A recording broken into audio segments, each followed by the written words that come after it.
আসসালামু আলাইকুম। ব্রেকিং বাংলা আন্তর্জাতিক সংবাদে আপনাকে স্বাগত। শুরুতেই জানাবো আজকের গুরুত্বপূর্ণ আপডেট আন্তর্জাতিক সংবাদগুলোর শিরোনাম। জামায়াতের বিজয় চাই না, জনগণের বিজয় চাই আমির। বাংলাদেশ জামায়াতে ইসলামের আমির ডাক্তার শফিকুর রহমান বলেছেন, পিআর নিয়ে আমাদের দাবি অব্যাহত। এই দাবি বাস্তবায়ন হবে জনগণের স্বার্থে। জামায়াতকে ইঙ্গিত করে যা বললেন বিএনপি মহাসচিব। জামায়াতে ইসলামীকে ইঙ্গিত করে বিএনপি মহাসচিব মির্জা ফখরুল ইসলাম আলমগীর বলেছেন, এই মহলটি রাজনৈতিক অঙ্গনে দাঁড়াতে পারছিল না। দেশ বিনির্মাণে ধানের শীষের বিকল্প নেই দুলু। বিএনপির ভারপ্রাপ্ত চেয়ারম্যান তারেক রহমানের নেতৃত্বে বাংলাদেশ বিনির্মাণে ধানের শীষের বিকল্প নেই বলে মন্তব্য করেছেন দলটির কেন্দ্রীয় নেতা ও সাবেক মন্ত্রী অ্যাডভোকেট এম রুহুল কুদ্দুস তালুকদার দুলু। অপরাধ সন্ত্রাস দমনের সরকার শিথিলতা দেখাচ্ছে। রিজভী বিএনপির সিনিয়র যুগ্ম মহাসচিব রুহুল কবির রিজভী অভিযোগ করেছেন, দেশে রাষ্ট্রীয়ভাবে গুম বা খুনের ঘটনা না থাকলেও সন্ত্রাসী কার্যক্রম চলছে। এই ছিল আজকের আলোচিত শিরোনামগুলো। এখন বিস্তারিত সংবাদে আসছি, তবে তার আগে অনুরোধ রইল প্রতিদিনের আপডেট সংবাদগুলো সবার আগে পেতে ভিডিওটিতে একটি লাইক দিন এবং চ্যানেলটি সাবস্ক্রাইব করুন এবং কমেন্টে জানান যে আপনি কোন জায়গা বা কোন দেশ থেকে এই খবরটি দেখছেন। জামায়াতের বিজয় চাই না, জনগণের বিজয় চাই। বাংলাদেশ জামায়াতে ইসলামীর আমির ডাক্তার শফিকুর রহমান বলেছেন, পিআর নিয়ে আমাদের দাবি অব্যাহত।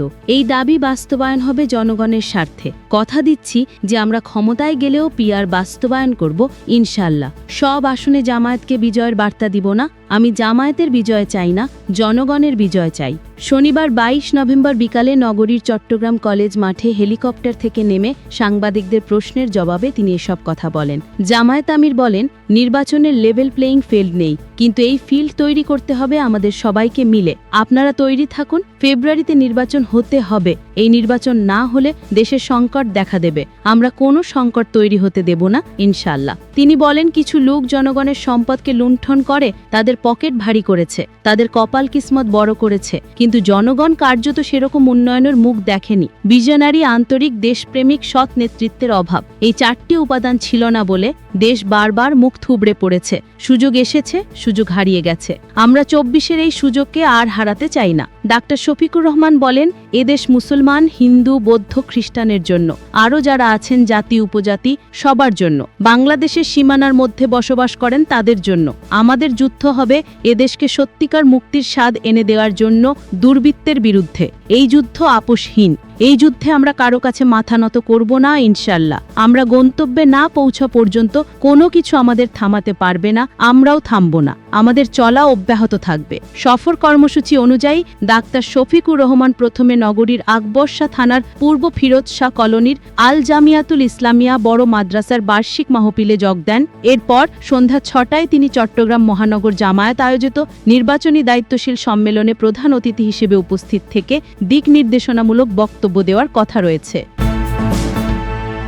জামায়াতকে ইঙ্গিত করে যা বললেন বিএনপি মহাসচিব। জামায়াতে ইসলামীকে ইঙ্গিত করে বিএনপি মহাসচিব মির্জা ফখরুল ইসলাম আলমগীর বলেছেন, এই মহলটি রাজনৈতিক অঙ্গনে দাঁড়াতে পারছিল না। জিয়াউর রহমান সাহেব তাদের সুযোগ করে দেন রাজনৈতিক অঙ্গনে আসার। তারা প্রথমে আইডিএল অর্থাৎ ইসলামিক ডেমোক্রেটিক লীগ নামে এসেছিল। তারপরে তারা বিএনপির সঙ্গে কাজ করেছে, বিএনপিও তাদের নিয়ে কাজ করেছে। বিএনপি মহাসচিব বলেন, দুর্ভাগ্যক্রমে গত ১০ বছর কিন্তু আমরা তাদের এই ফ্যাসিস্ট হাসিনাকে পরাজিত করবার জন্য দৃশ্যমান কোনো কাজ দেখিনি।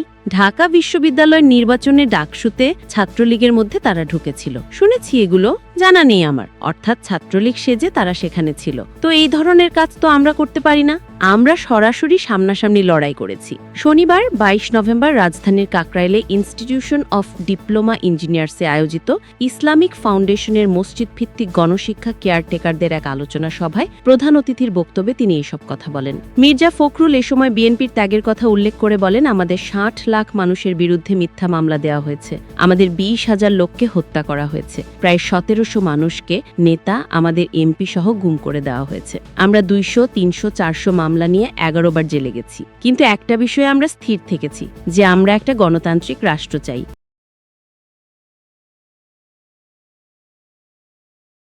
দেশ বিনির্মাণে ধানের শীষের বিকল্প নেই দুলু। বিএনপির ভারপ্রাপ্ত চেয়ারম্যান তারেক রহমানের নেতৃত্বে বাংলাদেশ বিনির্মাণে ধানের শীষের বিকল্প নেই বলে মন্তব্য করেছেন দলটির কেন্দ্রীয় নেতা ও সাবেক মন্ত্রী অ্যাডভোকেট এম রুহুল কুদ্দুস তালুকদার দুলু। শনিবার বিকালে ২২ নভেম্বর নাটোরের নলডাঙ্গা মদনহাট পাবনাপাড়া মাঠে আয়োজিত নির্বাচনী সভায় প্রধান অতিথির বক্তব্যে তিনি এই মন্তব্য করেন। দুলু বলেন, বিএনপির প্রতিষ্ঠাতা শহীদ প্রেসিডেন্ট জিয়াউর রহমান এই দেশে বহুদলীয় গণতন্ত্র প্রতিষ্ঠা করে সবাইকে রাজনীতি করার সুযোগ সৃষ্টি করে দিয়েছিলেন। ৩ বারের সফল প্রধানমন্ত্রী বিএনপির চেয়ারপারসন বেগম খালেদা জিয়া আজীবন এদেশের জন্য আপোষহীন রাজনীতি করেছেন।